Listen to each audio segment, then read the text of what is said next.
Good afternoon, good evening, good morning to everyone. This is Katanya Alvin speaking from London. Thank you to all my subscribers. Thank you for making comments and taking interest. And some of them are very brief but very complimentary, and others are longer and very interesting. So thank you for all those. We are in amazing, amazing times.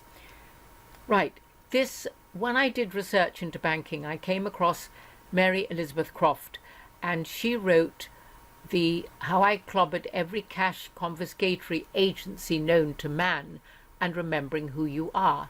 It is free on the internet, and I will put the link in the description box. And at the beginning of it, she had a series of quotes. I start with John Adams. All the perplexities, confusions, and distress in America arise not from defects in their constitution or confederation, nor from want of honour or virtue, so much as from the downright ignorance of the nature of coin, credit, and circulation. John Adams. Her comment was, "What was true then remains true today concerning ignorance of money. Honour and virtue may be in question, today particularly so, in view of the presidency during the last 2 decades."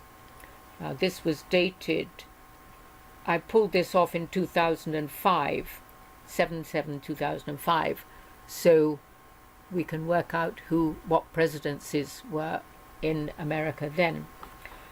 Now this is very relevant. This is from William Paterson, the founder of the Bank of England in 1694.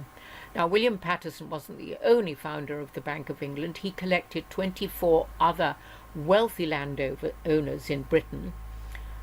But it's said that the Bank of England was the last Vatican bank to be set up, and it was set up with the intention to destroy America. Now, his quote is, "The bank hath benefit of interest on all monies which it creates out of thin air." Interesting, I'll read that again. "The bank hath benefit of interest on all monies which it creates out of nothing." Now, why did I say thin air? I think because many people say that, and I didn't read it correctly. So it is which the banks create out of nothing. William Paterson, quote, "is the essential trick of banking." So this is Mary's comment. I think it is anyway. The William Paterson quote is the essential trick, in quotes, of banking. However much it is denied by some established economists, journalists, politicians, and other propaganda hucksters, this, in quotes, trick remains true of modern banking. The process of which banks create money is so simple that the mind is repelled. That was by John Kenneth Galbraith. The next one is Modern Money Mechanics, published by FRB Chicago, page 3. Changes in the quantity of money may originate with actions of the Federal Reserve System, the central bank, depository institutions, principally commercial banks, or the public.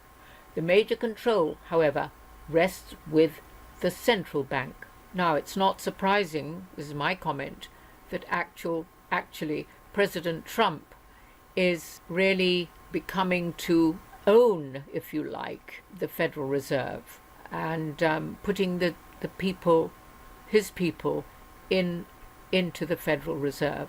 Okay, so gradually he gains more and more control. The process of money creation takes place primarily in banks. That's from Modern Money Mechanics, published by FBR Chicago. Of course, bank do not really pay out loans from the money they receive as deposits. I think a lot of people believe that that is the case. It never has been.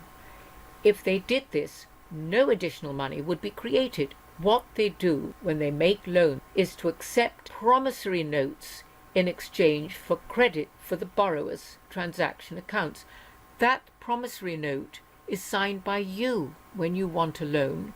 If you recall, you sign the paper, making it a promissory note. But actually, that is your money because you signed it for them to print the money into being. Now, this one is H.W. White, chairman of the Associated Banks of New Zealand.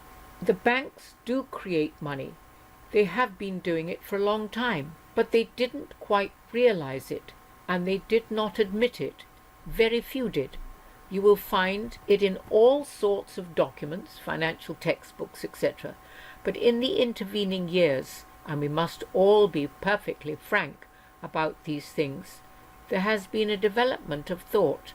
Until today, this is with 1955, I doubt very much whether you would get many prominent bankers to attempt to deny that banks create credit.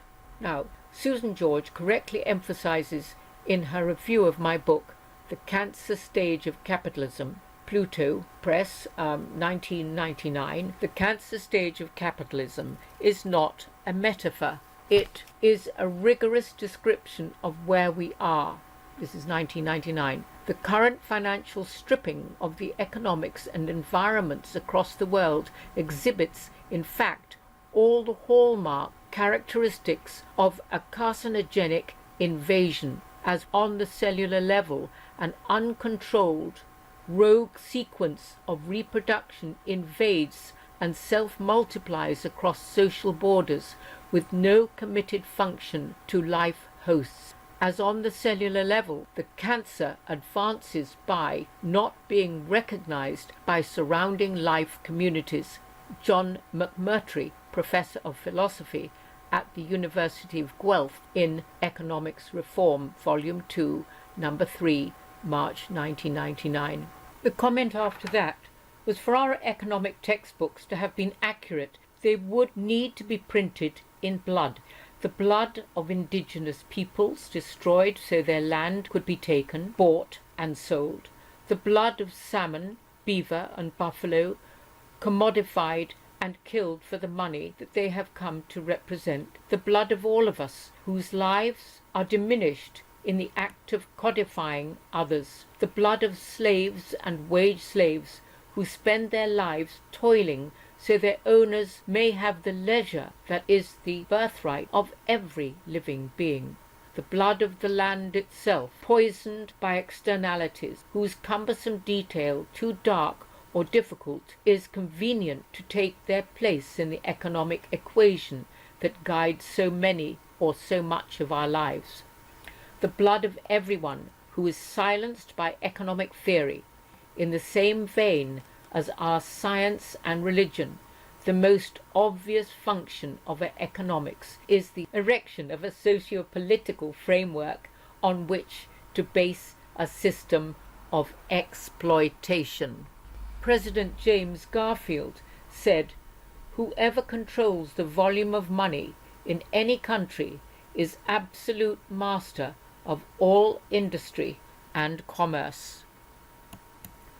After that comes the real menace of our republic is the invisible government, which, like a giant octopus, sprawls its slimy length over our city, state, and nation, or I would say nations. At the head of a small group of banking houses, generally referred to as international bankers, this little coterie of powerful international bankers virtually runs our government for their own selfish ends. That's New York Mayor John F. Halen, 1922. This one is Thomas Jefferson. "I believe that banking institutions are more dangerous to our liberties than standing armies. Already they have raised up money aristocracy that has set the government at defiance. The issuing power should be taken from the banks and restored to the people." Thank you, Thomas Jefferson.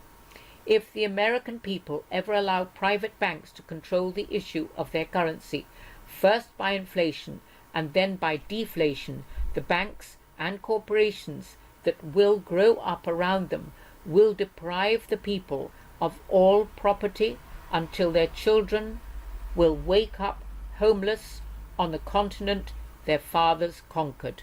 Thomas Jefferson. Now, this is a quote by one of the directors of the Bank of England in 1940.